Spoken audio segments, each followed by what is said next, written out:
Hello students, तो कैसे हैं आप सब। वेलकम टू फाइकम क्लासेस। जैसा कि आप देख पा रहे हैं, आज का अपना इंटरेस्टिंग टॉपिक है न्यूटन्स लॉ ऑफ मोशन। ये टॉपिक, ये लेक्चर बहुत ही इंपॉर्टेंट है। जो बच्चे तैयारी कर रहे हैं 11th क्लास के लिए या साथ ही साथ जे नीट वाले बंदों के लिए भी ये लेक्चर बहुत इंपॉर्टेंट है। जीरो से लेके हाई लेवल तक चलेंगे, बस वीडियो में एंड तक बने रहें। ये लेक्चर आज का इंट्रोडक्टरी लेक्चर है। इसमें आप बहुत कुछ सीखेंगे, जैसे फोर्स क्या होता है, फोर्स के टाइप क्या हैं, और साथ ही साथ उसका डायग्राम बनाना, फ्री बॉडी डायग्राम आपने सुना होगा।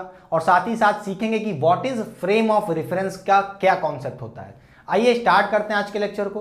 बेटा आपको पता है कि आपने काइनेमेटिक्स का लेक्चर देख चुका होगा मेरा, आई होप आपने देखा होगा। अगर नहीं देखा है, लिंक डिस्क्रिप्शन बॉक्स में दे दूंगा, गो एंड वॉच देयर। बेटा काइनेमेटिक्स हमको क्या बताती थी? काइनेमेटिक्स हमको बताती थी इफेक्ट क्या है, कि रेस्ट है क्या बॉडी है, मोशन में आ गई, समझ रहे हो, रेस्ट है मोशन में है। मगर इसके पीछे का कॉज क्या है, इसके पीछे का कि कॉज क्या है कि रेस्ट थी मोशन में आ गई, मोशन में थी रेस्ट में आ गई। ये कौन बताएगा? न्यूटन्स लॉ ऑफ मोशन आपके लिए बहुत ही इंपॉर्टेंट टॉपिक है। तो हेडिंग लगा लीजिए, न्यूटन्स लॉ ऑफ मोशन। आज के लेक्चर में आपको यही पढ़ना है। इसके अंदर डिटेल में स्टडी करेंगे आज सिर्फ और सिर्फ फोर्सेस के बारे में, कि फोर्स क्या होता है, कैसे लगता है, कितने टाइप्स के होते हैं। आइए स्टार्ट करते हैं बेटा। पहले तो ये जानिए कि फोर्स क्या होता है बेटा। पहले तो हेडिंग लगाइए फोर्स, ठीक है। फोर्स क्या होता है? फोर्स क्या है बताइए जल्दी से। इट इज अ कॉज, या कह लो पुश और पुल। क्या होता है? पुश और pull on a mass, on a मास, ठीक है, विच changes it velocity, its velocity. क्या क्लियर होगी डेफिनेशन? बोलिए। तो भैया फोर्स क्या होता है आप समझ गए कि फोर्स क्या है। जल्दी बताइए बच्चा लोग कि फोर्स क्या है। फोर्स इज अ पुश और पुल ऑन अ मास, जिसके पास कोई मास है, कोई समझ रहे हैं मास है, which causes the change in its velocity. उसकी वेलोसिटी में चेंज हो जाए। जैसे ये मार्कर है, ठीक है, रखा है, अभी स्टेशनरी है, जीरो वेलोसिटी है। इस पे मैंने फोर्स लगाया, तो क्या हो जाएगा? रेस्ट से मोशन में आ जाएगा। मतलब इसकी वेलोसिटी जीरो से कुछ चेंज हो जाएगी, बढ़ जाएगी, 5-6 मीटर पर सेकंड कुछ हो जाएगी। समझ रहे हो? तो फोर्स क्या है? जो आपकी बॉडी को या तो मूव कर दे या तो रेस्ट पे ले आए। मोशन में है, रेस्ट पे ले आए। जैसे आप क्या करते हो, कोई बॉल फेंकता है आपकी तरफ, तो क्या करते हो? कैच करते हो। समझ रहे हो? मोशन में थी, आपने उसको रेस्ट ले आया। समझ रहे हो? तो ये क्या है? ये क्या है? फोर्स का कॉज है। समझ रहे हो ये क्यों हो रहा है? कॉज क्या है उसका? फोर्स है। क्लियर? समझ गए भाई, समझ गए। अच्छा बेटा आपको सीखना होगा कि फोर्स क्या होता है, समझ गए। यूनिट क्या होती है आपको पता ही होगा, ये सब तो भैया बेसिक सी बातें। यूनिट क्या होती है बेटा? फॉर्मूला क्या होता है? फॉर्मूला तो होता है F=ma, आपने सुना होगा, ठीक है। बताइए m क्या होता है आपका? ये kg में होता है बेटा, ठीक। और ये क्या होता है? मीटर पर सेकंड स्क्वायर, ठीक। यही क्या होता है आपका? 1 न्यूटन होता है। तो SI यूनिट क्या होती है? 1 न्यूटन। क्लियर? 1 न्यूटन आपको पता होगा, इतना सब बेसिक है। अच्छा डायमेंशन एनालिसिस बताइए, इसका डायमेंशंस क्या होते हैं फोर्स के? फोर्स का बेटा डायमेंशन क्या होता है? जल्दी बताइए डायमेंशन। मैं पूछूं डायमेंशन क्या होता है? ठीक है, ये आपने पढ़ा होगा, ठीक है। बताइए क्या होता है? mL⁻²। आई होप आपको इतना पता होगा। क्लियर? अब आइए हेडिंग लगा दिए, टाइप ऑफ फोर्स पढ़ते हैं कि कितने टाइप के फोर्स होते हैं। ठीक है बेटा, चलिए हेडिंग लगाइए, टाइप क्या होते हैं इनके जल्दी से। बेटा आपने पढ़ा होगा या 9th क्लास नहीं 10th क्लास में आपने पढ़ा होगा, आई होप। अगर ICSE बोर्ड से होंगे तो सुना होगा क्या? 2 तरह के फोर्स होते हैं, एक होता है कॉन्टैक्ट फोर्स, एक होता है नॉन कॉन्टैक्ट फोर्स, ठीक है। तो पहले हेडिंग लगा लेते हैं नॉन कॉन्टैक्ट फोर्स की। क्या? Non contact force. क्या? Non contact force. अब बताइए नॉन कॉन्टैक्ट फोर्स क्या होता है? The force acting between 2 bodies which are not kept in contact. जो 2 बॉडीज जब केप्ट इन नॉट कॉन्टैक्ट है, मतलब एक साथ चिपकी हुई नहीं है, टच में नहीं है, उस समय जो उन पे फोर्स लग रहा है वो क्या है? Non contact force. नाम से ही पता चल रहा है, रटने की बात नहीं है कुछ भी, ठीक है। समझ गए? ठीक है। इसके एग्जांपल्स क्या हो जाएंगे आपने सुने होंगे। क्या बताइए बेटा? Gravitational force. क्या? ग्रेविटेशनल फोर्स क्या होता है? ग्रेविटेशनल फोर्स, ठीक है, ग्रेविटेशनल फोर्स। समझ गए होंगे। ये आपको कब पढ़ना है? इसके बाद वाले चैप्टर्स में पढ़ेंगे आप, ठीक है। आगे 11th का ही पोर्शन है। और आपको क्या पढ़ना है? Electrostatic force. क्या? इलेक्ट्रोस्टैटिक फोर्स, इलेक्ट्रोस्टैटिक फोर्स, ठीक है।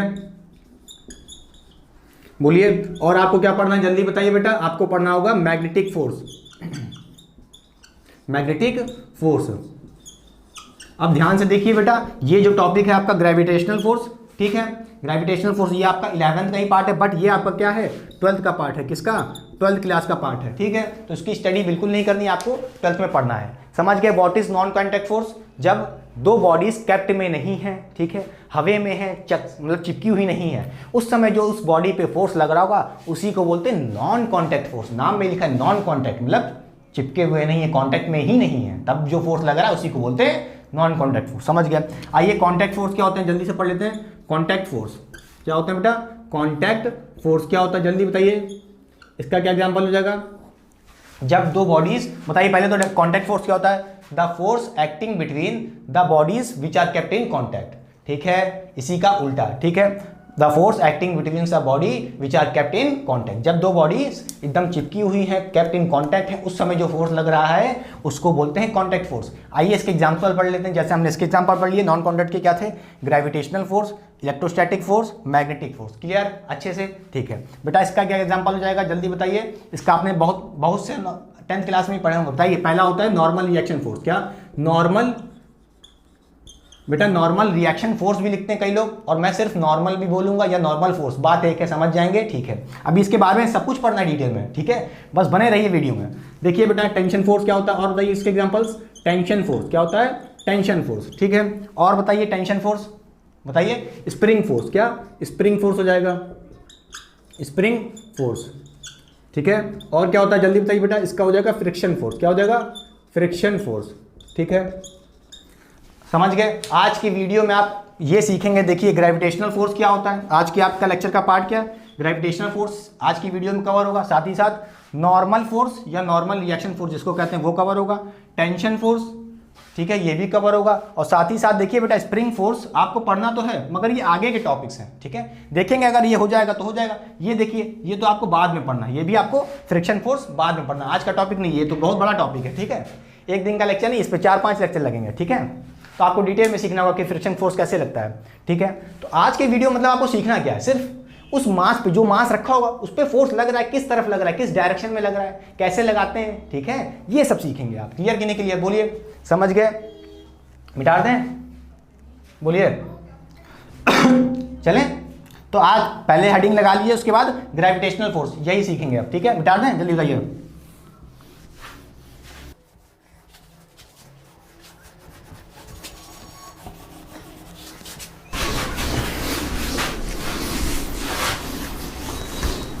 तो बेटा हेडिंग लगा लीजिए ग्रेविटेशनल फोर्स, ठीक है, जल्दी से। ग्रेविटेशनल फोर्स,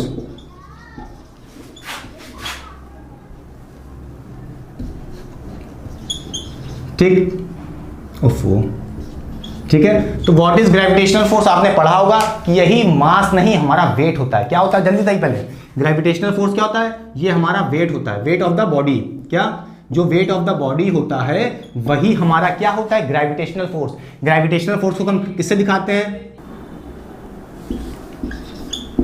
Fg से दिखाते हैं। ग्रेविटेशनल फोर्स हम बेटा कैसे दिखाते हैं? Fg से दिखाते हैं। Fg मतलब ग्रेविटेशनल फोर्स, जो हमारा क्या होता है? वेट ऑफ द बॉडी, ठीक है, मास नहीं बोला।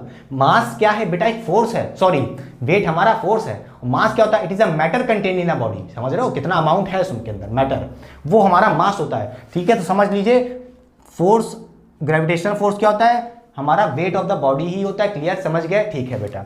जैसे मान लेते हैं ये अपना अर्थ है, ठीक है, ये अपना अर्थ है, ठीक, क्या है हमारा? अर्थ है, गोल सा आधा।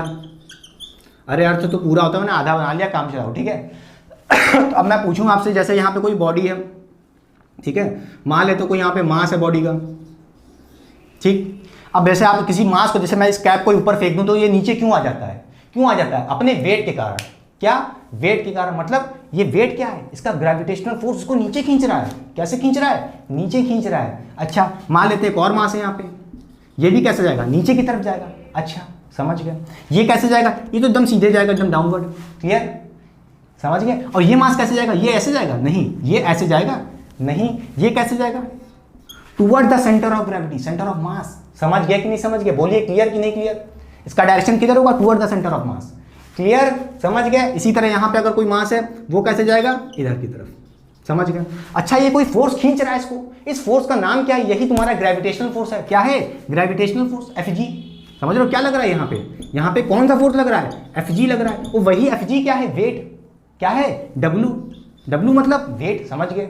अच्छा बेटा, कितना होता है जल्दी बताइए, कितना होता है वेट ऑफ द, बताइए, अगर कोई मास है हवा में लटका है तो कितना होता है, आपने पढ़ा होगा, बताइए कितना होता है, mg। क्या होता है ये ग्रेविटेशनल फोर्स का फॉर्मूला क्या होता है, mg। समझ गए, क्लियर कि नहीं क्लियर। मास है ये, m क्या है, मास है, याद रखना बेटा। w क्या है, एक फोर्स है, एक वेक्टर क्वांटिटी है। मास क्या है, एक स्केलर क्वांटिटी है, कितना अमाउंट ऑफ मैटर कंटेंट है वो होता है, ठीक है। जैसे आप बोलते नहीं 5 kg 6 kg, ये क्या है, मास है, ठीक है। जैसे 5 न्यूटन का फोर्स लग रहा है नीचे की तरफ, तो ये क्या हुआ, ये वेट हुआ इसका। क्लियर कि नहीं क्लियर, बोलिए, समझ गए। अगर यहीं पे मास कितना होता, यहीं पे मास कितना होता, मास कितना होता, अगर मैं मान लूँ 5 kg, कितना होता, 5 kg। देखिए kg में है, स्केलर क्वांटिटी है मास, ठीक है। यहाँ पे आप क्या करेंगे, m कितना रखेंगे बेटा, 5 रखेंगे। g क्या है बेटा, g तो एक्सेलरेशन ड्यू टू ग्रेविटी कितना होता है, 9.8।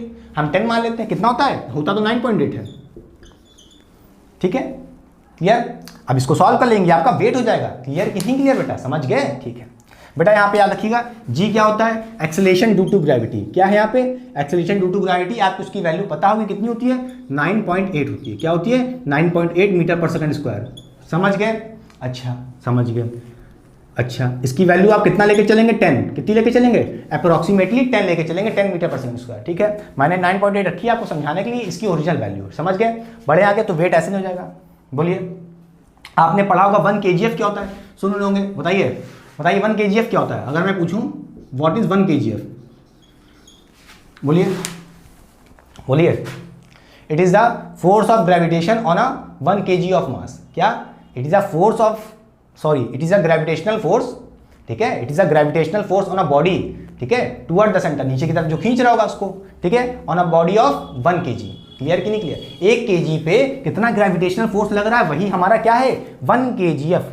क्या होता है, 1 kgf, बोलिए 1 kgf। समझ गए, अच्छा ये एक फोर्स हो गया।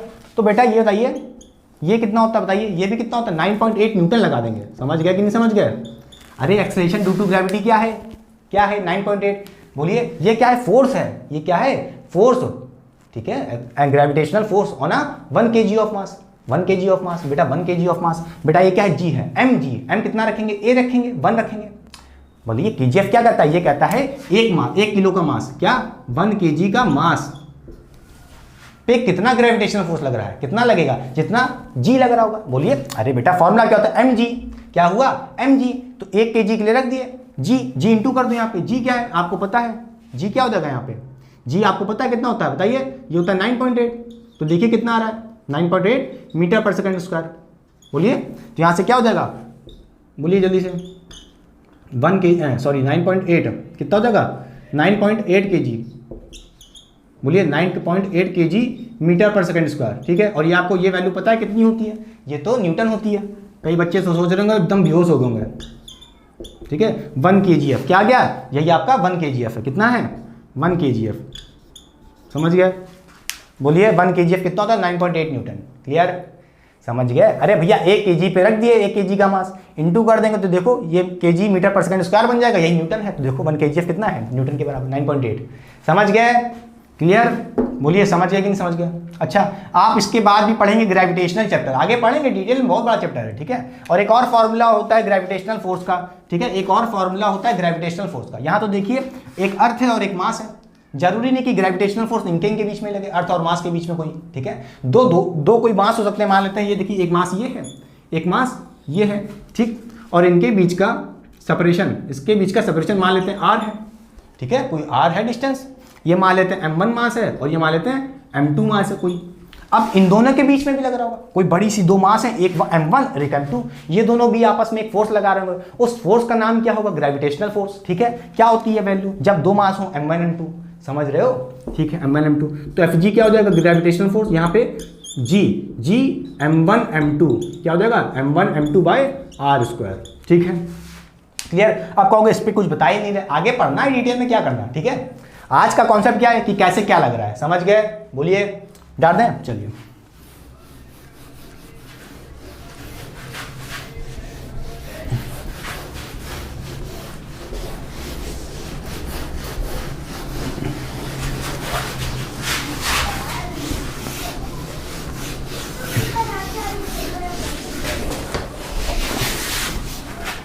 तो अब हेडिंग लगा लीजिए, नेक्स्ट वो है नॉर्मल फोर्स। क्या, नॉर्मल रिएक्शन फोर्स। क्या,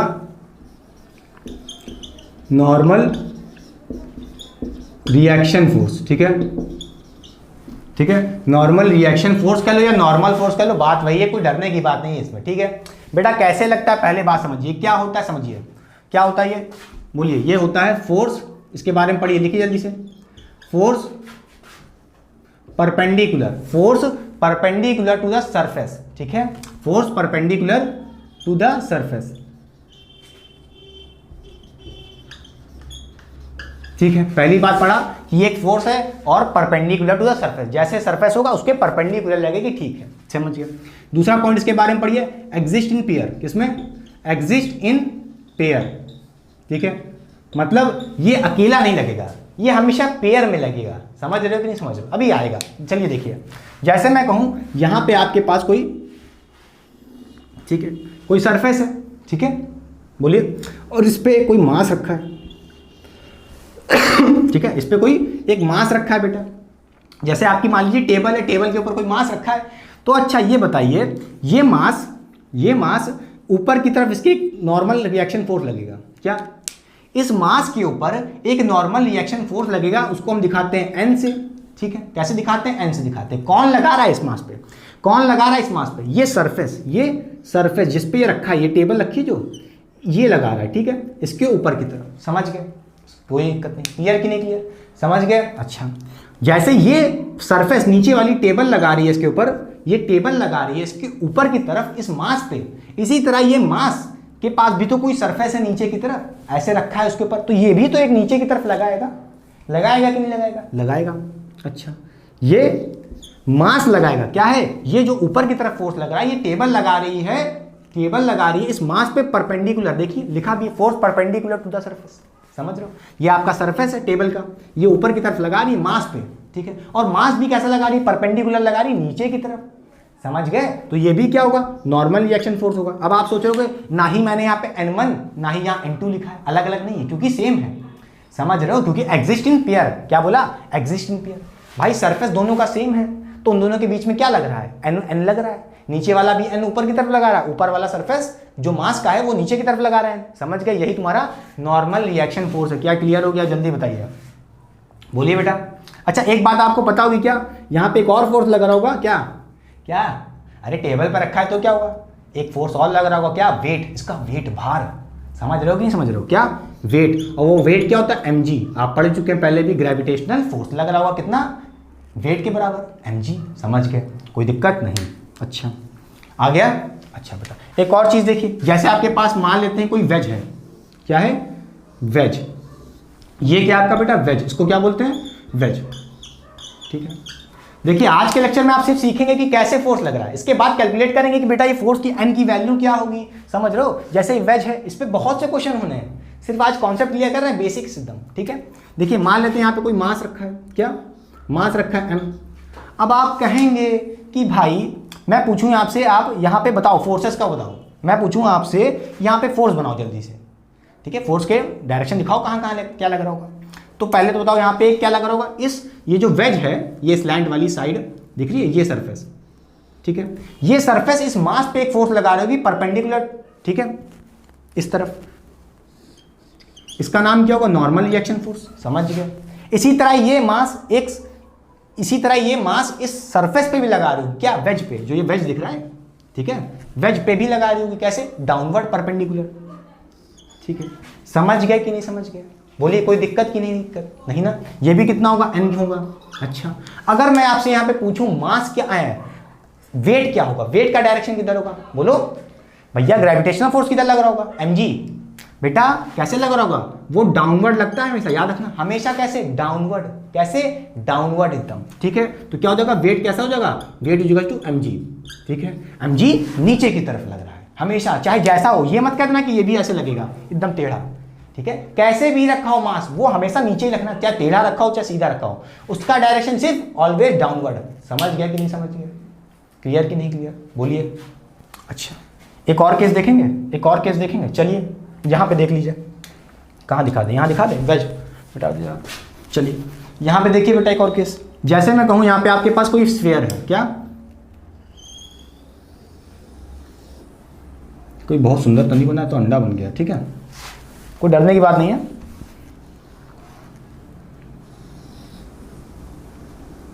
ठीक है, अब सही लग रहा है? पता नहीं कैसे वीडियो बन रहा होगा। चलिए देखिए, अगर मैं कहूँ यहाँ पे कोई ऐसे मास रखा है, ठीक है, ये कोई मास रखा है बेटा, ठीक है, कोई बाहर रखा है ऐसे, कोई सर्कुलर सरफेस है, ठीक है, कोई मान लीजिए स्फीयर है, समझ गया। अच्छा, इस पे बताइए, इस मास पे इस सरफेस के बीच में बताइए क्या नॉर्मल रिएक्शन फोर्स होगा। आपको पता है ये मास के ऊपर एक फोर्स लग रहा होगा, उसका नाम होगा नॉर्मल रिएक्शन फोर्स, ठीक है, एंड अपवर्ड कौन लगा रहा होगा, ये स्फीयर लगा रही होगी ऊपर, मास के ऊपर लगा दी होगी। इसी तरह ये मास एक नीचे लगा रहा होगा, नॉर्मल रिएक्शन फोर्स, बोला ना एक्जिस्टिंग पेयर हमेशा दो होंगे, ठीक है, और दोनों इक्वल मैग्नीट्यूड के, बोलिए ये n और ये n की वैल्यू सेम होगी, बता चुका हूं, ये n और ये n की वैल्यू सेम होगी, ये n और ये n की वैल्यू सेम होगी, क्योंकि आपको पता है existing pair, equal and existing pair, बोलिए बोलिए, at perpendicular to the surface and are equal and exist in pair. समझ रहे हो कि नहीं समझ रहे? इक्वल होंगे और एग्जिस्टिंग पेयर होंगे, मगर सरफेस चेंज हो जाएगा तो नॉर्मल रिएक्शन फोर्स भी चेंज हो जाएगा, याद रखना। पॉइंट ऑफ कांटेक्ट चेंज हो जाएगा तो नॉर्मल रिएक्शन फोर्स भी चेंज हो जाएगा, अभी आप देखेंगे आगे, ठीक है।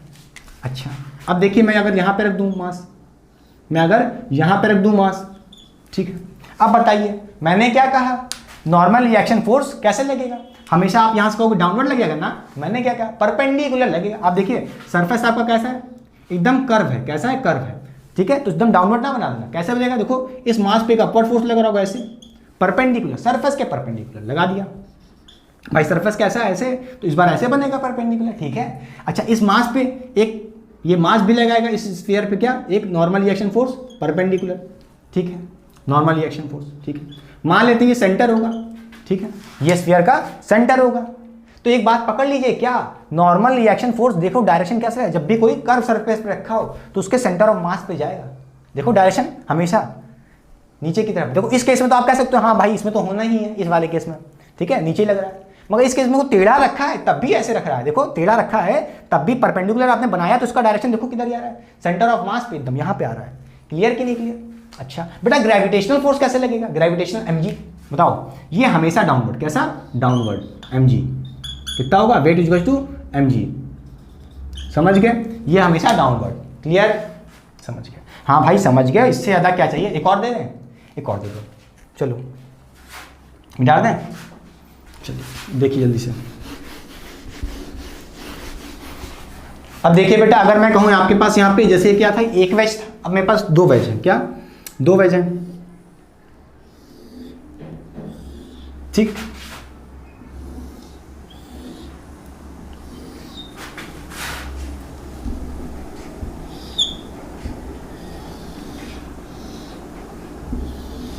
यहां पे ऐसे कोई रॉड रखी टिल्ट ऐसे करके, ठीक है, आपके पास ये वेज है, ये अलग वेज है, ठीक है, इनका सरफेस अलग होगा, इनका सरफेस अलग होगा, ध्यान रखिएगा, ठीक है। अच्छा, अब मैं पूछूं भाई, इसके पास कोई मास भी होगा, समझ रहे हो ना, अब मैं मास नहीं बना रहा हूँ, ठीक है, ये कोई रखा ऑब्जेक्ट। अब बताइए जल्दी से नॉर्मल रिएक्शन फोर्स किधर होगा, नॉर्मल रिएक्शन फोर्स किधर होगा, इस सरफेस पे देखिए, कहाँ कहाँ होगा, पहली बात तो देखिए, और इसको बताता हूँ, ये कहाँ रखा है, ग्राउंड पर रखा है, कहाँ, समझ गए, ये कोई ग्राउंड पर रखा है, ठीक है, समझ गए, कोई ग्राउंड पर रखा है, तो समझिए सर नॉर्मल रिएक्शन फोर्स कहाँ कहाँ बनेंगे, एक तो यहाँ बनेंगे, एक तो यहाँ बनेंगे, साफ साफ दिख रहा है, जहाँ जहाँ सरफेस टच में है, ठीक है, एक देखिए यहाँ भी तो टच में है, इस वेज पे भी, इस वेज पे भी। क्लियर कि नहीं, बताइए नॉर्मल रिएक्शन फोर्स जल्दी से बनाइए बेटा। इस सरफेस पे देखिए, इस जो ये ऊपर से रखा है इसके ऊपर एक फोर्स लग रहा है, जो ये रखा नहीं है इसके ऊपर एक फोर्स लग रहा हो, कैसा, हमेशा परपेंडिकुलर सरफेस के। बेटा सरफेस कैसा है, सरफेस तो ऐसा है, सरफेस ऐसा है टेढ़ा सा, तो इसके परपेंडिकुलर क्या हो जाएगा, ये हो जाएगा, ठीक है, एन क्या हो जाएगा, एन। फिर इस सरफेस पे भी जो ये वेज है, इसके सरफेस पे ये मास लगा रहा होगा, जो ये कोई बॉडी रखी है, ठीक है, ये कोई बॉडी रखी है, ठीक है, ये भी लगा रही होगी इस वेज पे परपेंडिकुलर, कितना, एन, समझ गए, इक्वल होंगे। अच्छा यहाँ पे भी देखिए, एक ऊपर की तरफ लग रहा होगा, एक नीचे की तरफ लग रहा होगा, क्या एन होगा, क्या यहाँ भी एन होगा, नहीं बेटा, ये अलग अलग होगा बेटा, ये एन होगा, मान लेते हैं ये n1 है तो ये भी n1 रहेगा, ये और ये सेम रहेंगे, बट ये surface, point of surface change हो गया, पॉइंट ऑफ सरफेस चेंज हो गया मतलब नॉर्मल रिएक्शन फोर्स चेंज हो गया, समझ गए, ये n2 होगा, ये भी n2 होगा, ठीक है, मगर ये दोनों तो n2 होंगे, ठीक है, ये इन दो जो ये जो तुम्हारी नॉर्मल रिएक्शन फोर्स है पेयर में, इनके पेयर वाले से अलग होंगे, मगर इनकी खुद की वैल्यू आपस में देखो n1 सेम होगी। क्लियर कि नहीं क्लियर? अच्छा इसी तरह यहाँ पे देखिए बेटा, यहाँ पे देखिए, ये भी एक टच में आ रहा है, ग्राउंड से, ठीक है। तो ये कितना होगा मान लेते हैं m3 मान लेते हैं, ठीक है। तो ये भी इसके तरफ नीचे भी लग रहा होगा क्या m3, समझ गए होंगे। इसी तरह इस वेज के ऊपर लग रहा होगा, ग्राउंड का सरफेस लगा रहा होगा ऊपर की तरफ, क्या मान लेते हैं n4 लगा लेते हैं, ठीक है। और ये जो वेज है नीचे की तरफ लगा रही है परपेंडिकुलर डाउनवर्ड, ठीक है। कैसा, ये भी n4, समझ गए। n4 और n4 की मैग्नीट्यूड सेम रहेगा, वैल्यू सेम रहेगी, क्लियर, समझ गए। क्या चाहिए इससे ज़्यादा बताइए, डाल दें, डाल दें, चलिए।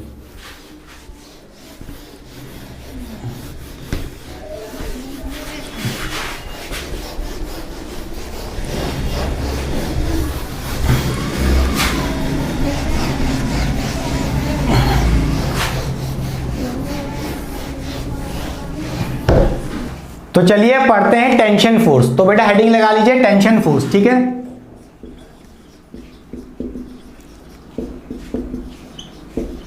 बेटा जैसा कि आपने देखा कि नॉर्मल रिएक्शन फोर्स, आपने पहले वाला देखा फोर्स, वो किसके बीच में लगता था, सरफेस के बीच में लगता था, दो सरफेस के बीच में लगता था, समझ गए। वो भी कैसे सरफेस थे, कांटेक्ट में थे। इसी तरह ये भी एक कांटेक्ट फोर्स है, ठीक है। अच्छा बेटा ये बताइए कि टेंशन फोर्स कहाँ लगेगा, बताइए ये कहाँ लगेगा। ये स्ट्रिंग में लगता है, कोई पतली सी रस्सी हो उसके ऊपर लगेगा, ठीक है। और बहुत थिन रॉड पे भी लग सकता है। तो पहली बात ये कहाँ लगता है ये सीखते हैं बेटा। ये एक्ट ऑन स्ट्रिंग, ठीक है। और कहाँ लगता है, रोप पे लग सकता है पतली सी। और कहाँ लग सकता है, थिन रॉड, ठीक है। और कहाँ लग सकता है बेटा, चेन पे भी लग सकता है, कोई पतली सी चेन हो, ठीक है, चेन पे भी लग सकता है। अच्छा और बताइए ये कहां से लगता है, कैसे लगता है, आइए सीखते हैं। देखिए act away from the point, act away from a point, ठीक है। जिस पॉइंट से आप देख रहे हो उसके अवे लगेगा, दूर में लगेगा, अपोजिट में लगेगा, क्लियर कि नहीं क्लियर, उसके अवे लगेगा, ठीक है। समझ गए कैसे लगता है, ये देखते हैं एक एग्जांपल से। देखिए बेटा एग्जांपल्स, कैसे लगता है टेंशन फोर्स, कैसे लगता है। अगर मैं कहूँ ये अपनी कोई छत है इस पे, ठीक है, और यहाँ से कोई रस्सी टंगी हुई है, और ये अपना कोई मास है बेटा, ये अपना कोई मास है mkg का, ठीक है, होगा कुछ भार होगा। तो बताइए इसके ऊपर भी बेटा तनाव पड़ रहा होगा ना। अरे है क्या, सिंपल भाषा में तनाव, टेंशन क्या है, तनाव, ठीक है। इस रस्सी में कितना तनाव है, ठीक है, इसी को बोलते हैं टेंशन। तो जैसे ये आपका मास है, ठीक है, इसके ऊपर तनाव क्यों लग रहा होगा, क्योंकि आपको पता है इसके ऊपर एक नीचे की तरफ ग्रेविटेशनल फोर्स लग रहा होगा, Fg जो है mg, कितना लग रहा होगा, वेट के बराबर mg, समझ गए। इस वेट के कारण इसके ऊपर एक तनाव बन रहा होगा इस रस्सी में, उस तनाव को बोलते हैं टेंशन फोर्स। कैसे दिखाते हैं बेटा, जैसे आपको इस पॉइंट पे देखना है, इस पॉइंट पे, तो क्या देखना है, इसके अवे, तो क्या करेंगे, इसके अवे, ये हो जाएगा T, ठीक है। आपको नहीं देखा कि इस मास से देखो तो कैसा लग रहा है, अवे लग रहा है। इसी तरह आप यहां भी देखना चाहो तो यहां भी कह सकते हो क्या, अवे। और ये भी कैसे हैं, पेयर में एग्जिस्ट करते हैं, याद रखना, एग्जिस्ट इन पेयर, लिख लीजिए बेटा क्या, एग्जिस्ट इन पेयर, ये भी एग्जिस्ट इन पेयर, ठीक है। ये टी और ये टी सेम होगा, ठीक है, क्योंकि रस्सी तो सेम है पूरे लॉन्ग में, समझ के, रस्सी सेम है, सेम तरह की रस्सी है, सेम काइंड की रस्सी है, तो टेंशन भी सेम रहेगा। रस्सी अलग होगी तो टेंशन भी अलग हो जाएगा, पता है कि नहीं पता है। अरे बेटा मोटी रस्सी होगी तो बताओ उसमें टेंशन अलग होगा, और एक पतली सी रस्सी है उसमें भी टेंशन अलग होगा, समझ रहे हो। Material of the string change हो जाएगा तो टेंशन भी चेंज हो जाएगा, समझ गए। अच्छा क्लियर हो गया, समझ गए। अच्छा एक और देखेंगे एग्जांपल, एक और देखते हैं। चलिए मान लेते हैं ये आपके पास कोई ऐसा मास रखा है, ठीक, कैसा रखा है, ये मास रखा है, ठीक, ये कोई mkg का मास है और आप इसको खींच रहे हैं, इस रस्सी को आप ऐसे किसी फोर्स से खींच रहे हैं, ठीक। अब बताइए ये कोई रस्सी है, ये कोई रस्सी है, आप इसको खींच रहे हो तो इसके ऊपर भी तनाव आएगा, कितना आएगा, टेंशन आएगा, कितना आएगा, मान लेते हैं देखो इस पॉइंट से देखो इसके अवे, समझ गए, ये हो जाएगा आपका टी, समझ गया कि नहीं समझ गया, क्लियर। मतलब जितना आप फोर्स खींच रहे हो वही इसका टेंशन होगा, 5 न्यूटन से खींच रहे हो तो वही इसका टेंशन होगा, समझ गए कि नहीं समझ गए, क्लियर। चलिए अभी आप FBD भी सीखेंगे कि कैसे निकालेंगे इस टेंशन की वैल्यू, सब सीखेंगे, नॉर्मल रिएक्शन कैसे निकालेंगे, सब कुछ सीखेंगे। चलिए एक और एग्जांपल देखिए, एक और एग्जांपल देखिए बेटा, जैसे मैं कहूँ ये अपना मास m1 है, ठीक, ये एक रस्सी से लगा, ये कोई दूसरा मास है m2, ठीक, और आप इसको किसी फोर्स से खींच रहे हैं, किसी फोर्स से खींच रहे हैं, कोई F एक्सटर्नल से खींच रहे हैं तनाव से, ठीक है, F एक्सटर्नल क्या आप खींच रहे हैं किसी फोर्स से, ठीक है, समझ गए, ये भी F एक्सटर्नल था, डरिएगा मत, ठीक। अब बताइए ये भी एक रस्सी है, ये भी एक रस्सी है, अब दोनों में टेंशन होगा, होगा कि नहीं होगा, समझ गए। यहाँ पे कितना टेंशन होगा बेटा, कितना टेंशन होगा जल्दी बताइए, यहाँ पे कितना टेंशन होगा जल्दी बताइए आप, जल्दी, अच्छा बताइए जल्दी से। यहाँ पे मान लेते हैं ये अंदर की तरफ हुआ T, क्या हुआ T, समझ गए। अवे देखिए इस पॉइंट से देखेंगे कैसा लगेगा, अवे लगेगा इसकी, देखो इसकी तरफ ऐसे, ठीक, समझ गए। इस पॉइंट पे देखो, इस पॉइंट पे, इस पे देखो कैसे लगेगा, इसके अवे इधर हो जाएगा। अब कहोगे सर अवे इधर भी हो सकता है, इधर क्यों नहीं लगा, अरे उधर रस्सी है, उधर रस्सी कहाँ है, ठीक है, तो अवे इस साइड हुआ, तो ठीक है ये भी T हो गया। देखो कैसे लग रहा है, एग्जिस्टिंग पेयर सेम, इक्वल में लग रहा है, क्योंकि यहाँ पे तो रस्सी सेम है, समझ गए, ये दिक्कत नहीं। अब यहाँ पे देखिए बेटा, यहाँ पे कितना टेंशन लग रहा होगा, यहाँ पे टेंशन कितना लग रहा होगा, यहाँ पे भी T लग रहा होगा, हाँ नहीं बेटा क्या लग रहा होगा, गलत, क्योंकि यहाँ रस्सी अलग है, समझो मेरी बात। अगर चलो रस्सी सेम होती, चलो मान लो अभी तो रस्सी सेम है, ये रस्सी और ये रस्सी का मटेरियल सेम काइंड का होता, एक ही मटेरियल के बनते हैं, तो यहाँ पे जो टेंशन T लग रहा है वो यहाँ भी लग रहा होता T, ठीक है। अभी देखो इस केस में T लग रहा है, फिर यहाँ भी T लग रहा है, यहाँ भी T लग रहा है, समझ गए, ठीक है। अच्छा अब देखिए सेम एग्जाम्पल को, अगर मैं यहाँ पे क्या कर दूँ, अगर मैं यहाँ पे M की जगह यहाँ पे ये M1 हो गया, ये M2 हो गया, ठीक, और ये समझ लिए ऐसे फोर्स लग रहा हो, ठीक, और देखिए ये तो अपनी काली कलर की रस्सी दिख रही है, देखिए, और इस बार मैं रस्सी को चेंज कर दूं ब्लू रंग से, देखिए ये अलग रस्सी हो गई, क्या ये रोप अलग हो गई है, ये स्ट्रिंग अलग हो गई है, तो देखिए नीली कलर से ये अलग स्ट्रिंग है, अलग मटेरियल की, तो टेंशन चेंज हो जाएगा, समझ जाइए। यहाँ पे टेंशन, यहाँ पे T था, यहाँ पे T था, क्यों, क्योंकि स्ट्रिंग सेम थी, सेम कलर की, देखिए मैंने बनाया ना ब्लैक ब्लैक, समझ गए। यहाँ पे स्ट्रिंग अलग है, तो यहाँ पे बताइए टेंशन कितना होगा, मान लेते हैं यहाँ पे T1 होगा, टेंशन कितना होगा, T1 होगा, कितना होगा, T1 होगा, और यहाँ से एक टेंशन इस तरफ लगेगा अपोजिट में, ठीक है, अवे लगेगा इसके, इस मास के अवे लगेगा, ठीक है। अच्छा ये कितना होगा, क्या ये T2 हो जाएगा, नहीं ये तो T1 ही रहेगा, क्या ये तो T1 ही रहेगा बेटा।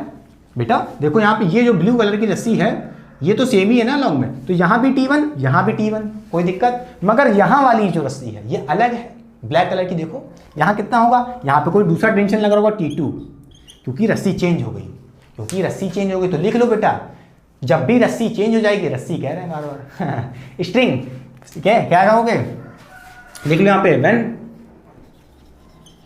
स्ट्रिंग या रोप या वो जो भी चेन में हो, स्ट्रिंग चेंजेस, ठीक है, tension changes, tension in the string change हो जाएगा, ठीक है, और when the string is not change tension remains constant, same रहेगा, ठीक है। जैसे आपने देखा यहाँ भी T है, यहाँ भी T लग रहा है, ठीक, कोई दिक्कत नहीं, बोलिए। यहाँ पे देखिए, यहाँ पे T1, यहाँ भी T1, अब कहोगे सर यहाँ पे T1 T2 काहे नहीं हुआ, अरे भैया ये रस्सी तो सेम ही है, क्लियर कि नहीं क्लियर, और ये रस्सी अलग है तो यहाँ T2 लग रहा है, कोई दिक्कत, चलिए समझ गया भाई, समझ गया। एक और एग्जांपल देखेंगे, एक और एग्जांपल, चलिए यहाँ देखिए, एक और एग्जांपल देखिए, जैसे मैं कहूँ अपने पास ये है, ये अपनी रस्सी है, यहाँ पे कोई मास ऐसे टंगा है, ठीक है, और यहाँ पे देखिए अगर ब्लैक ब्लैक है, समझ रहे होंगे सेम टेंशन होगा, अरे सेम टेंशन होगा कि नहीं होगा, मैंने क्या कहा, इसके अपोजिट में होगा अवे, इस मास के अवे क्या हो जाएगा, T हो जाएगा, इस मास के भी अवे क्या हो जाएगा, T हो जाएगा, समझ गए, समझ गए। अगर यहाँ पे समझ गया अलग केस की नहीं, अगर यहाँ पे रस्सी चेंज हो जाती, कोई दूसरे कलर की रस्सी होती, अलग मटेरियल की, ठीक है, अलग मटेरियल की, मान लेती T, कोई दूसरा मटेरियल है, तो यहाँ पे टेंशन कुछ और होता बेटा, T1 मान लेते, यहाँ पे T है तो यहाँ पे T1 हो जाता, यहाँ पे T2 हो जाता, कुछ भी हो जाता, अलग अलग, ठीक है, कोई दिक्कत नहीं, समझ गया। एक और देखेंगे, एक और देखेंगे, मिटा दें, चलिए एक और देखिए अच्छा सा क्वेश्चन, पुली वाला देखेंगे, पुली वाला, पुली वाला देख लीजिए। जैसे मैं कहूँ मेरे पास ये पुली है, एक छत है, समझ लीजिए पहले तो,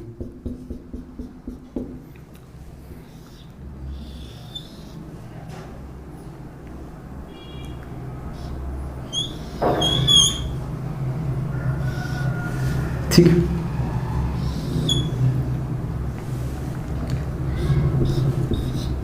यहाँ पे कोई मास हैंग है बेटा, ठीक है, यहाँ पे कोई मास हैंग है mkg का, आपको पता होगा नीचे की तरफ कितना होगा इसका फोर्स, mg लग रहा होगा वेट के बराबर, ठीक है, समझ गए।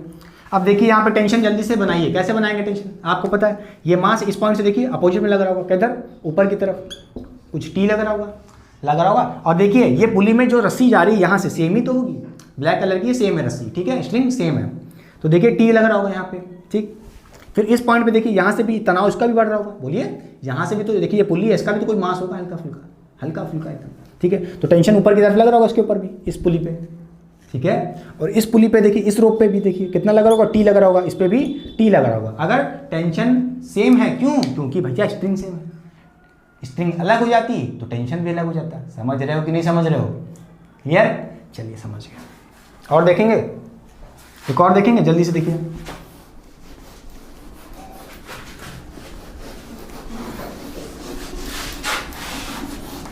देखिए बेटा जल्दी से एक और, जैसे मैं कहूं इस बार अपने पास दो अलग अलग हैं, ये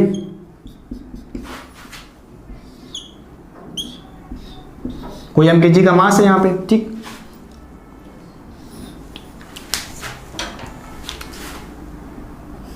अब देखिए ये रस्सी और ये रोप अलग है, ठीक है, ये पता है आपको नीचे कितना लग रहा होगा, mg लग रहा होगा इसका फोर्स, ठीक है, और यहाँ पे भी बेटा कोई दीवार है, इस दीवार से ये पकड़ा हुआ है, ठीक है, आपको पता है ये ऐसे लग रहा होगा, ये एक ऊपर की तरफ लग रहा होगा, एक इधर की तरफ लग रहा होगा, ये तो पता है आपको, ठीक है।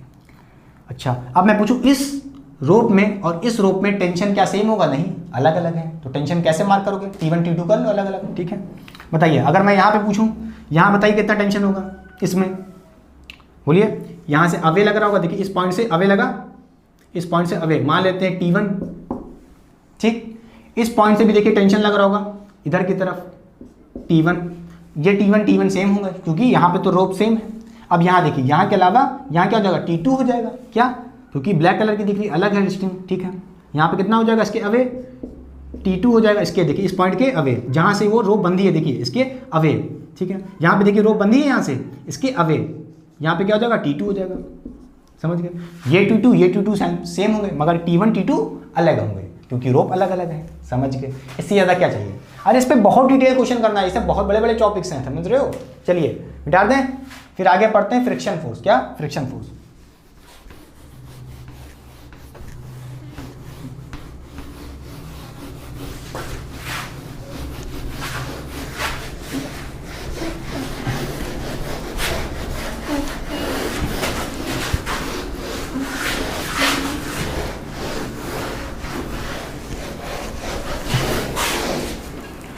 चलिए देखिए, अब हेडिंग लगा लीजिए बेटा फ्रिक्शन फोर्स। बहुत डिटेल में नहीं पढ़ेंगे बट इंपॉर्टेंट है, थोड़ा बहुत समझ लीजिए क्योंकि ये सब टॉपिक्स हैं जो स्ट्रिंग के यहाँ टेंशन निकालना बहुत डिटेल में करेंगे यार, नीट जेई क्रैक करेंगे, चिंता ना करिए, ठीक है, करवाएंगे, अच्छे अच्छे क्वेश्चन होंगे।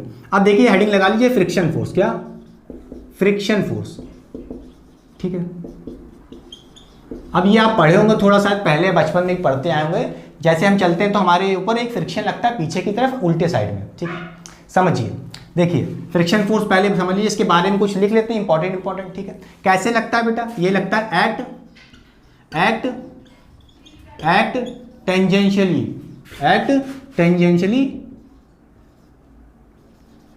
along द सरफेस, ठीक है, सरफेस के टेंजेंशियली लगेगा along में, क्लियर कि नहीं क्लियर, समझ के, टेंजेंशियली, ठीक है। याद रखिएगा नॉर्मल रिएक्शन फोर्स परपेंडिकुलर लगता था सरफेस के, और ये टेंजेंशियली सरफेस के अलॉन्ग में लगेगा, ठीक है, क्लियर। एक और बात जान लीजिए, ये भी आप कैसा होता है बेटा, एग्जिस्ट इन पेयर। कैसा होता है, एग्जिस्ट इन पेयर, ठीक है, एग्जिस्ट इन पेयर,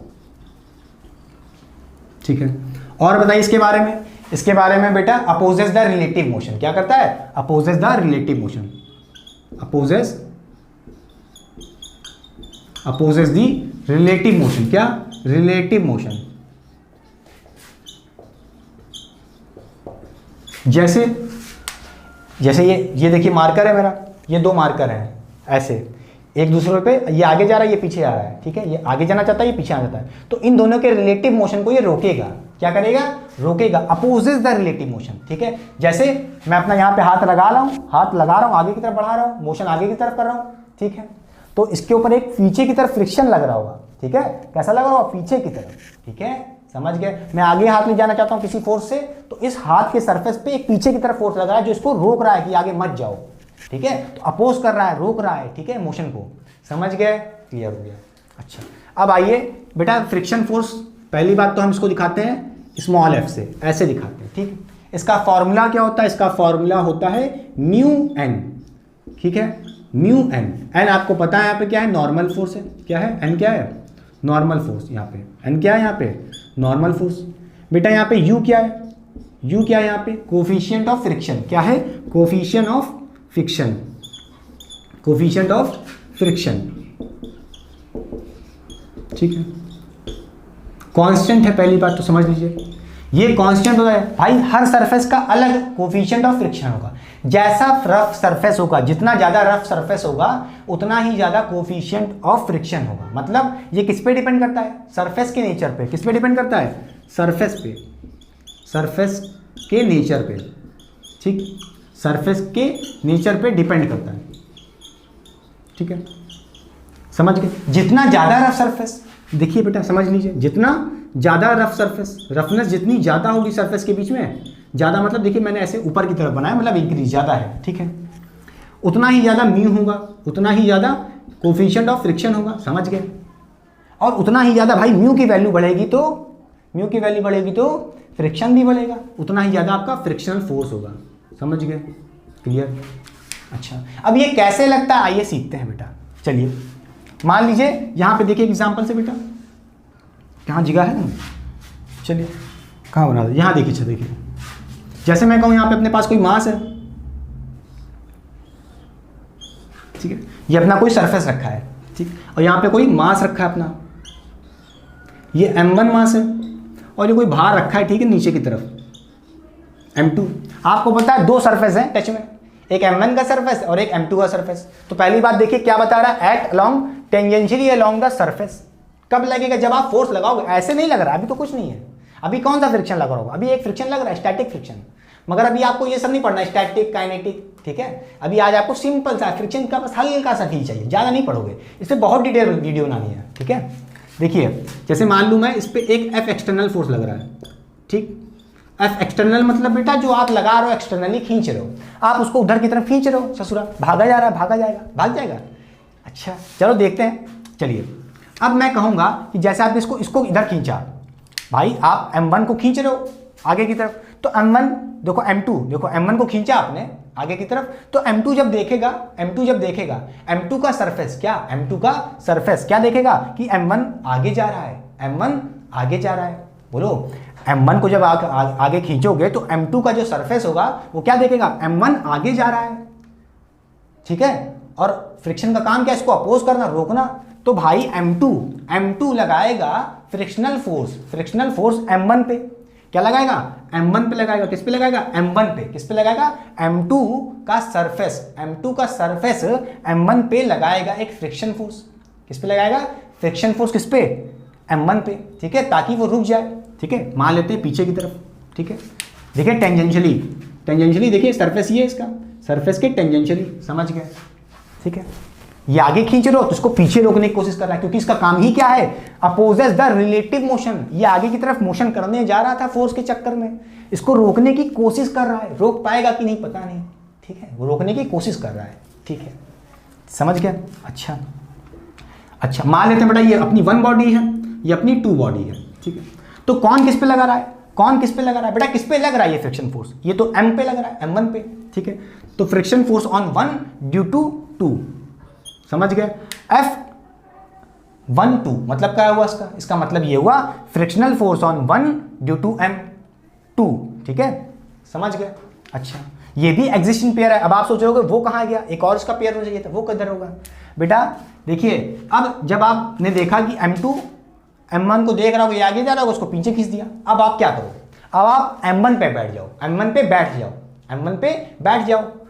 बैठ जाओगे तो अभी आगे चलने लगोगे फोर्स के चक्कर में, आप ऐसे जा रहे होगे आगे, तो आपको क्या लगेगा, मुझको क्या लगेगा, जो m1 पे बैठा होगा उसको लगेगा ये m2 नीचे वाला पीछे जा रहा है, क्या पीछे जा रहा है, पीछे जा रहा है, ये M2 पीछे जा रहा है, तो इस पे किधर की तरफ फ्रिक्शन फोर्स लगेगा, इसको रोकने के लिए। ये फोर्स इस पे क्या लग रहा है आपको, आप M1 पे बैठे हो तो क्या आपको क्या लगेगा, ये M2 पीछे जा रहा है, समझ रहे हो। तो M1 M2 पे फोर्स लगाएगा किस तरफ, इस तरफ, क्योंकि ये इधर लग जा रहा है ना, तो इस पे ऐसे की तरफ, समझ गए। ये फ्रिक्शनल फोर्स हो जाएगा F2M1, ठीक है, friction force on 2 due to 1। अब देखो आपको ऐसे समझ में नहीं आ रहा होगा, देखो इसको थोड़ा हवे में बनाते हैं, इसको थोड़ा हवे में बनाते हैं तब समझ में आएगा। अब देखो मैंने ऊपर कर दिया, ये मत सोचना ये ऊपर टच में नहीं तो फ्रिक्शन फोर्स ही नहीं होगा, समझ रहे हो, बस आपको समझाने के लिए, ठीक है। ये M2 हो गया नीचे वाला, ये M1 हो गया, ठीक है। आपने इसको आगे खींचा, आपने इसको आगे खींचा, तो क्या लगेगा, M2 को लगेगा कि ये आगे जा रहा है तो उसको पीछे खींचो, तो पीछे खींचने के लिए क्या लगाएगा, फ्रिक्शन फोर्स लगाएगा अपोज करने के लिए, ठीक है। फ्रिक्शन फोर्स ऑन 1, ये 1 हो गया मान लो, ये 2 हो गया। Friction force on 1 body by the second body, ये 2 वाली बॉडी, समझ गए, ठीक है। अब आप M1 पे बैठ जाओ, अब आप M1 पे बैठ जाओ, तो M1 पे बैठ गए ऐसे टुप से, तो M1 आगे जा रहा है तो आप भी आगे जा रहे हो क्योंकि आप M1 पे बैठे हो, ठीक है। तो आपको क्या लगेगा, M2 पीछे जा रहा है, M2 पीछे जा रहा है, तो ठीक है वो पीछे जा रहा है, उसको रोको, आगे की तरफ लाओ, आगे की तरफ लाओ, क्लियर कि नहीं क्लियर, ठीक है। तो M2 पे जो फोर्स सरफेस, M2 सरफेस पे, इसके सरफेस पे लगेगा बेटा, बोलिए किधर की तरफ, इस तरफ, समझ गए। ये क्या फोर्स होगा, ये फ्रिक्शन फोर्स होगा ऑन 2 ड्यू टू 1। इससे ज़्यादा नहीं समझा सकते, बस क्लियर हो गया, बहुत अच्छे समझाने की कोशिश की है बस, ठीक है। अभी इतना समझ लीजिए, इस पर डिटेल वीडियो आएगी, बहुत अच्छे से पढ़ाना है, ठीक है, आगे बहुत है, ठीक है। चलिए मिटा दें, अब पढ़ेंगे FBD, फ्री बॉडी डायग्राम, ठीक है। स्प्रिंग फोर्स आप लोग सोच रहे होंगे क्यों नहीं पढ़ा है, क्योंकि भैया इस पर भी डिटेल वीडियो आएगी, क्यों पढ़ना, जैसे ये बताया हूँ आपको, वहाँ मुझे फिर बताना पड़ेगा नए लेक्चर में, क्योंकि मुझे पता है वहाँ पे आप याद थोड़ी ना होगा, क्लियर, मिटा दें। चलिए अब सीखेंगे FBD।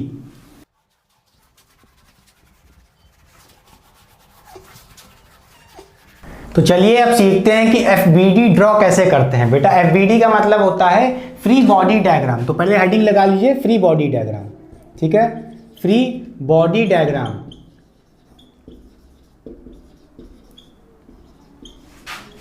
इसके हम शॉर्ट फॉर्म लिखते हैं FBD, फ्री बॉडी डायग्राम। बेटा जितने भी न्यूटन के लॉ लगते हैं हम FBD को मान के ही, ड्रॉ करके ही सॉल्व करेंगे आगे चल के। तो आइए सीखते हैं इसके बारे में कुछ पॉइंट कि कैसे ड्रॉ करना है। पहले तो नोट कर लीजिए कुछ पॉइंट्स, ठीक है।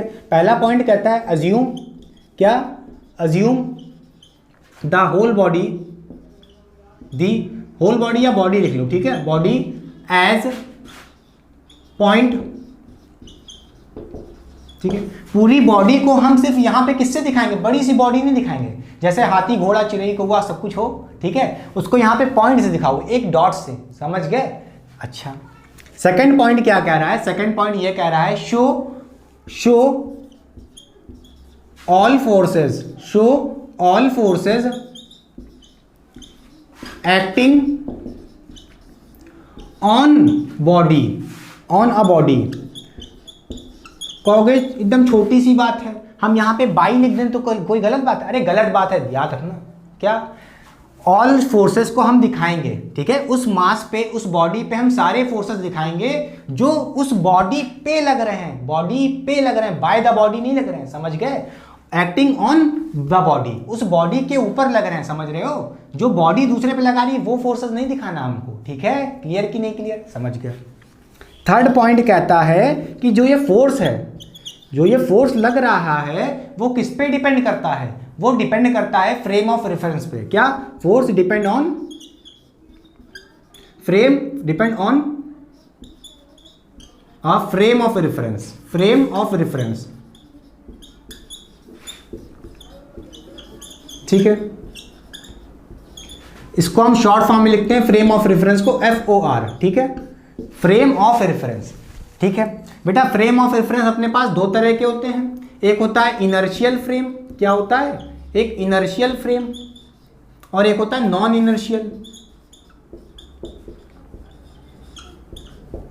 ठीक है। जनरली आपका जो जनरली 95% केस में, या नहीं कह सकते हैं 70% केस में, कि आपके लिए इनर्शियल फ्रेम क्या होता है, ग्राउंड होता है, क्या होता है, ग्राउंड होता है, ठीक है, जनरली, ठीक है। क्या हमेशा ग्राउंड होगा, मैंने ये नहीं कहा, ठीक है, अच्छे लेवल के क्वेश्चंस में अलग हो जाएगा, ठीक है। नॉन इनर्शियल फ्रेम समझ रहे हो, अभी समझा नहीं सकते इसको यहाँ पे, ये बहुत ही डिटेल टॉपिक है। जब हम motion in one Newton's law of first motion पढ़ेंगे, उसके क्वेश्चंस करेंगे, तब आपको इनर्शियल नॉन इनर्शियल आगे जब पढ़ना होगा। सीडो फोर्स जब आएगा, जब आपका सीडो फोर्स आएगा कि सीडो फोर्स क्या होता है, अभी आपको कुछ नहीं समझ में आना होगा। बस ये समझिए फ्रेम ऑफ रेफरेंस का मतलब क्या होता है। फ्रेम ऑफ रेफरेंस का मतलब क्या है, ऑब्जर्वर, कि ऑब्जर्वर कैसे देख रहा है, कहां से देख रहा है। ठीक है, ये क्या होता है, it is a place from which the observer is observing the motion, motion को देख रहा है। जैसे मैं यहाँ पे आपको देख रहा हूँ, ठीक है, मैं ग्राउंड से, जैसे मेरे सामने व्हाइट बोर्ड है तो मैं व्हाइट बोर्ड पे को देख रहा हूँ ग्राउंड से, तो फ्रेम ऑफ रेफरेंस क्या हो गया, मेरा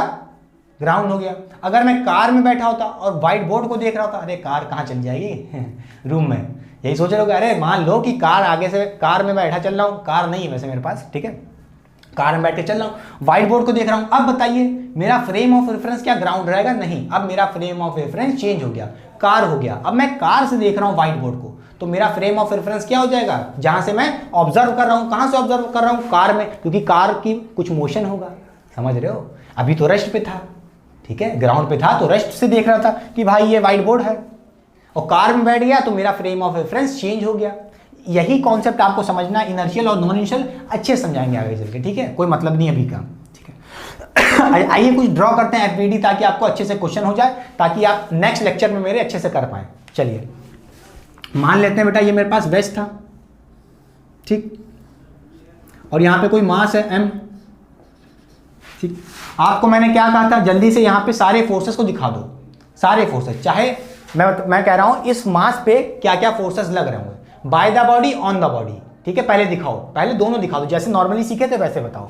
क्या सीखा था आपने, इस पे एक ना ग्रेविटेशनल फोर्स लगा रहा होगा mg, वेट के बराबर, ठीक है। इस मास पे ये वेज का सरफेस लगा रहा होगा ऊपर की तरफ परपेंडिकुलर अपवर्ड, ठीक है, N force, normal reaction force. इसी तरह ये मास लगा रहा होगा, क्या, ये मास लगा रहा होगा इस वेज पे, नॉर्मल रिएक्शन फोर्स, ठीक है। और हमको अब एफबीडी बनानी है, ठीक है, समझ गए। देखिए पहला क्या कहा, अज्यूम द बॉडी, ये जो मास है बड़ा सा, इतना बड़ा सा मास, इसको हम क्या दिखाएंगे, एक छोटा सा पॉइंट ऑब्जेक्ट, क्या दिखाएंगे, छोटा सा पॉइंट ऑब्जेक्ट ऐसे m, ठीक है, मास। फिर मान लिया show all forces acting on the body, सारे फोर्सेस दिखाओ, सिर्फ और सिर्फ कौन से, जो बॉडी पे लग रहे हैं, बॉडी पे लग रहे हैं। तो बेटा बॉडी पे देखो, ये जो m1 है ऊपर वाला, ये वाला दिखाना पड़ेगा, क्यों, क्योंकि ये m1 पे लग रहा है by the surface of this wedge, ये वेज इस मास के ऊपर लगा रहा है, इस मास पे लग रहा है, तो कैसा लग रहा है, ऐसे लग रहा है, ये हो जाएगा आपका n, ठीक है। आप कहोगे ये n क्यों नहीं दिखा रहा, ये n दिखाएंगे, इस n को नहीं दिखाना है, क्यों, क्योंकि ये मास लगा रहा है, बाय द मास है, ठीक है। दिस n, जो वाला नीचे वाला n है, it is the normal reaction force by the m on the surface, ठीक है, by the surface of mass m on the ways, ये वेज पे लग रहा है बाय द मास, ठीक है। तो ये नहीं दिखाना है जो उसके ऊपर लग रहा है किसी से भी, समझ गए। अच्छा अब बताओ ये mg क्या है, ये तो इस मास पे ही लग रहा है ना, ये तो मास पे ही लगता है बेटा, ठीक है, mg, समझ गए भाई। ये हो गया आपका एफबीडी, फ्री बॉडी डायग्राम, ऐसे दिखाएंगे, ठीक है, क्लियर। अच्छा चलिए एक और एग्जांपल देखते हैं, मिटा दें इसको बेटा पहले तो।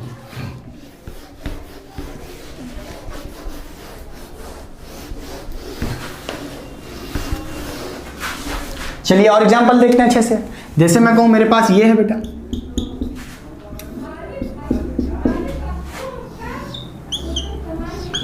ये मेरा मास है m, ठीक, ये मेरी एक स्ट्रिंग है और ये मेरी दूसरी स्ट्रिंग है। आपको पता है ये मास, सॉरी स्ट्रिंग चेंज हो गया, स्ट्रिंग चेंज हो गया, ये दोनों मास नीचे लटकाई हैं, सॉरी ये दोनों स्ट्रिंग इस मास को टांगी हुई है, ठीक है बेटा। स्ट्रिंग चेंज आपको पता है तो क्या कहोगे, यहाँ पे एक इसके अवे लगेगा, इसके इस पॉइंट के अवे लगता था टेंशन, ठीक है, यहाँ पे लग रहा होगा, क्योंकि स्ट्रिंग अलग है तो टेंशन भी अलग होगी, मान लेते हैं T1। इसी तरह इस स्ट्रिंग पे अलग लग रहा होगा टेंशन, तो उसको मान लेते हैं T2, ठीक है बेटा। यहाँ पे T1 लग रहा है, इस पॉइंट पे ये भी कितना लगेगा, T1 लगेगा, क्या लगेगा, T1 लग रहा होगा इस पॉइंट पे, ठीक है। इसी तरह इस पॉइंट से भी क्या लग रहा होगा, T2 लग रहा होगा। ये T1 ये T2 सेम होंगे, T1 सेम होंगे, मगर T1 T2 अलग होंगे समझ गए। आइए एफबीडी बनाते हैं, आपको पता चल गया होगा आपको कौन सा मास दिखाना, एक और मास है, सॉरी एक और फोर्स है, जल्दी बताइए बेटा, वो होगा mg नीचे की तरफ, ठीक है। तो अब हम क्या करेंगे, एफबीडी बनाने के लिए इस बड़े से मास को हम बता देंगे एक पॉइंट मास, क्या बना देंगे, पॉइंट मास, यही तो कहा था, पॉइंट मास, ठीक है। अब इस पे सारे फोर्सेस दिखा दो जो इसके ऊपर लग रहा है, इससे लग रहा है वो नहीं, इसके ऊपर कौन सा फोर्स लग रहा है, T1 लग रहा है। क्या लग रहा है, T1 लग रहा है, ठीक है। इसी तरह यहाँ पे एक T2 लग रहा है, क्या लग रहा है, T2 लग रहा है, ठीक है। और ये नीचे की तरफ क्या लग रहा है, mg लग रहा है, ठीक है, वेट के द्वारा। समझ गए, क्लियर कि नहीं क्लियर समझ गए कि नहीं समझ गए, अरे आया कि नहीं आया, ठीक है। चलो समझ गए होंगे। एक और क्वेश्चन देखेंगे, अब तो आ गया होगा, एक और देख लो यार, ये वाला। जैसे मैं कहूँ ये अपना मास, कोई ग्राउंड का सरफेस है, यहाँ पे कोई मास रखा है m, ठीक है। आपको पता है इसके नीचे की तरफ लग रहा होगा एक mg फोर्स, ठीक है। इस मास पे नीचे वाला जो सरफेस है अर्थ का, वो लगा रहा होगा ऊपर की तरफ इसके ऊपर, ठीक है, नॉर्मल फोर्स n, ठीक है, सॉरी t कहाँ से लग गया, नॉर्मल फोर्स, ठीक है, n। इसी तरह ये मास भी अपने वेट के बराबर नीचे की तरफ लगा रहा होगा, जितना लगा सकता है। नीचे की तरफ क्या, नॉर्मल रिएक्शन फोर्स, ठीक है। नीचे वाला ये n क्या है, ये कौन सा फोर्स है, बाय द मास m, ठीक है। ये फोर्स से को मतलब ही नहीं है FBD में, पता है, छुपा देंगे इसको। चलो आओ बनाते हैं। तो क्या करना है हमको, सिर्फ वो फोर्स दिखाओ जो इस मास पे लग रहा हो। बेटा मास पे एक नीचे की तरफ फोर्स लग रहा है mg, ठीक है, ठीक है। अर्थ खींच रही होगी, ग्रेविटेशनल फोर्स नीचे की तरफ, ठीक है। इस मास के ऊपर अर्थ क्या लगा रही होगी, अर्थ का सरफेस नॉर्मल रिएक्शन फोर्स लगा रहा हो, कौन, इस मास के ऊपर। तो ऊपर वाला ही फोर्स देखना है हमको, समझ रहे हो, जो इसके ऊपर लग रहा है, ठीक है। ऊपर मतलब ऊपर वाला नहीं है, इस पे लग रहा है, ठीक है, ये बात है। अच्छा ये n, ये सोच रहे हो ये क्यों नहीं लिखा हमने, ये n क्यों नहीं लिखा, जैसे ये n लिखा तो ये n क्यों नहीं लिखा, बता चुका हूँ, ये मास लगा रहा है, तो जो मास लगा रहा है वो नहीं लिखना, बाय द मास, ठीक है, क्लियर। ऐसे बनाते हैं FBD। आई होप आपको क्लियर हो गया होगा। जब कर दें, चलिए तो सुनिए बेटा, अब क्या करना, अब तो लेक्चर ही लगभग खत्म ही हो गया, ठीक है। तो मिलते हैं नेक्स्ट लेक्चर में, जिसमें मैं कवर करूंगा मोशन, अरे सॉरी बार बार मोशन निकल जा रहा है, प्रीवियस अपना लेक्चर है ना, तो उसमें मैंने अब कवर करना है न्यूटन्स लॉ ऑफ मोशन। पहला लॉ सीखेंगे, फिर सेकंड लॉ, फिर थर्ड लॉ, और ढेरों क्वेश्चंस लगाएंगे। और चिंता ना करिए, साथ ही साथ 11th को भी कवर करेंगे और JEE नीट को भी टच करेंगे एडवांस लेवल तक, ठीक है। चलिए, thank you so much student.